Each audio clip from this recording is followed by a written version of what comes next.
Okay, I'm in my Samita walk right now. Okay, I normally don't just sit down and run about the game and just complain. I want to do it. I'm usually very positive. I'm usually quite clear-minded, and I enjoy the game, and I play lots of different characters and different roles, and I like to just enjoy the game. But I will say right now, I mean, this has always been a problem, but I think this is so prominent, and I'm not even scripting this. I'm just going to go off my dome because I think I have got so much built-up experience with talking about this now. But you obviously read the title. It's Kiriko. I think Kiriko has become even more of a problem than she ever was, and I think it is specifically a problem for the DPS role. I think other support players aren't going to care, and I think tank players aren't going to care as much, but DPS mains will actually understand how I think Kiriko is single-handedly making DPS miserable. Like, she is so awful to play against. Now, nothing has actually changed. She has been awful to play against since launch, but she did kind of fall off a few seasons ago, and so we saw a lot less Kiriko being played.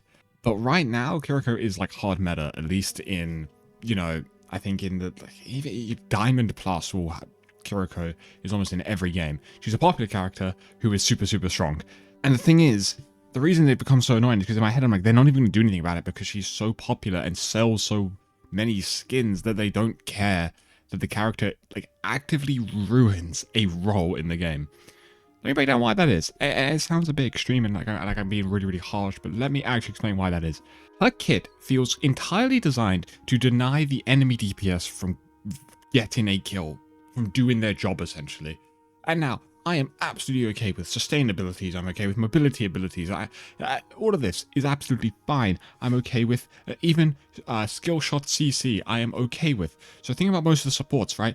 BAP, Lamp is bullshit, regen burst, annoying abilities, right? But they are not scamming you out of a kill. They feel a lot more like you can play around them and they're bound to happen, and you can visually see the value you've got.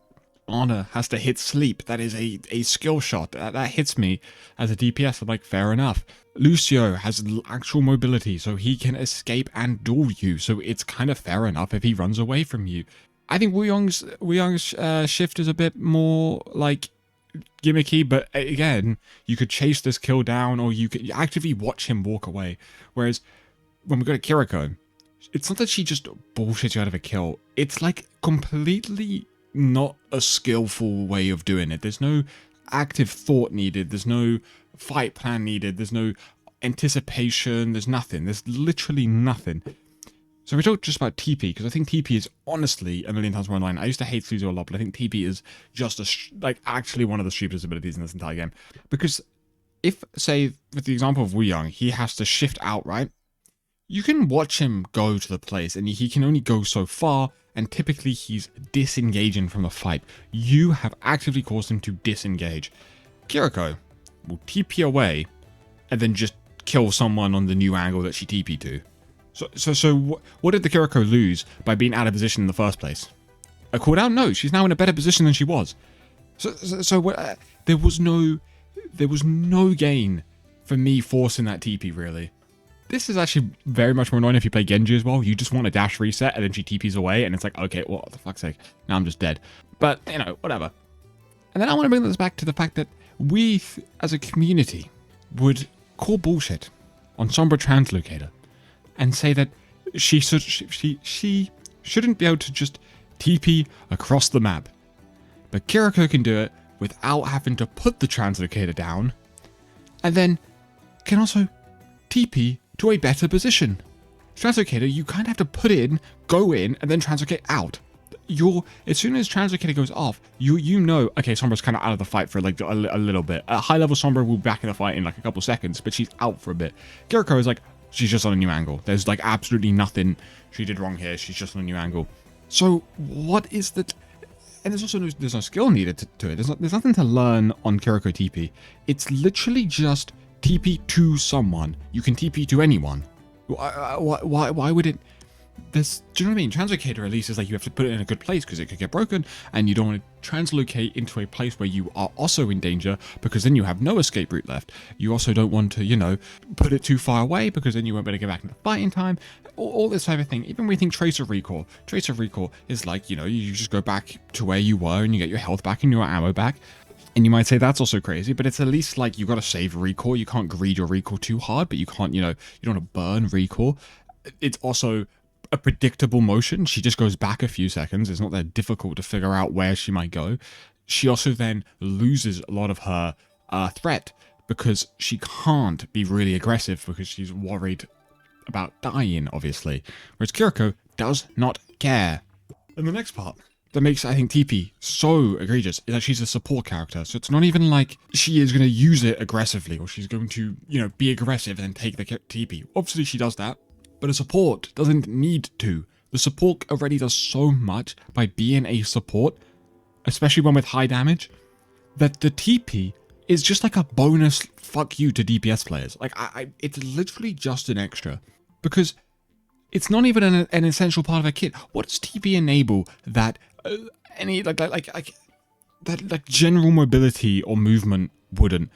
And don't just say, oh, it allows you to take really stupid aggressive angles. Because yeah, but that's not fair. That shouldn't be allowed. You shouldn't be allowed to almost cheat the game because you have a cooldown that could just save you instantly. And again, if you compare that to Translocator, it's not a cheat cooldown because you actually had to think about it.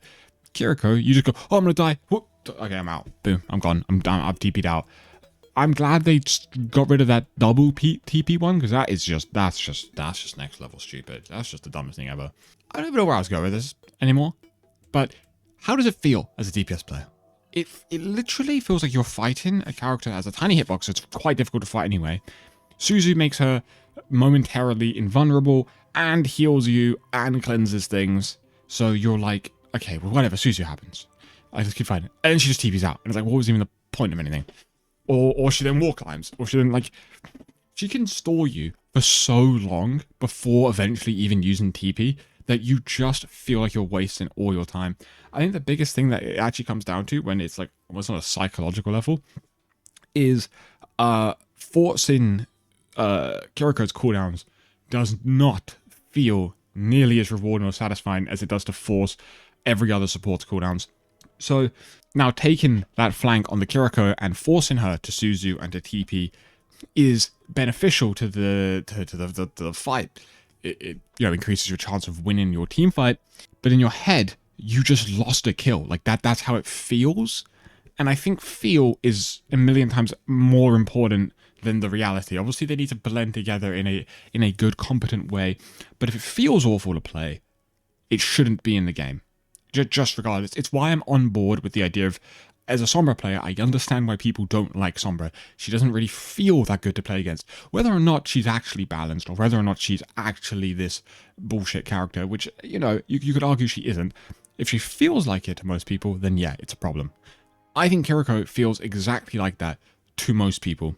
The reason I think it gets spoken about a lot less is because she's, one, actually difficult. She is a difficult character. I'm not saying this is a piss easy character that you can get a million value on. She is quite difficult, so it's more reserved, the complaint, for the slightly higher rank. Like I mean, like above plat is probably where Kiriko becomes more problematic. And then two, she's also just well played. People love playing her. She sells really well. So the general perception, if we were to take a look at the entire community, is in favor of Kiriko because they actively play the character and enjoy the character, or play support. I think I genuinely believe 40% of the player base are support players, and they're all going to not have a problem with Kiriko. You know what I mean? They're not going to have a problem with it. And then you have to then also put that into the small group of people that are higher rank playing against Kiriko. It's just really, really boring, and that's the best way to put it. I just think Kiriko makes the game really, really, really, really boring. And now you could sit here and you can now reply to this and be like, it's a skill issue, it's this. None of that actually matters. Do you know why none of that matters? Because what I am saying is how I feel about the character.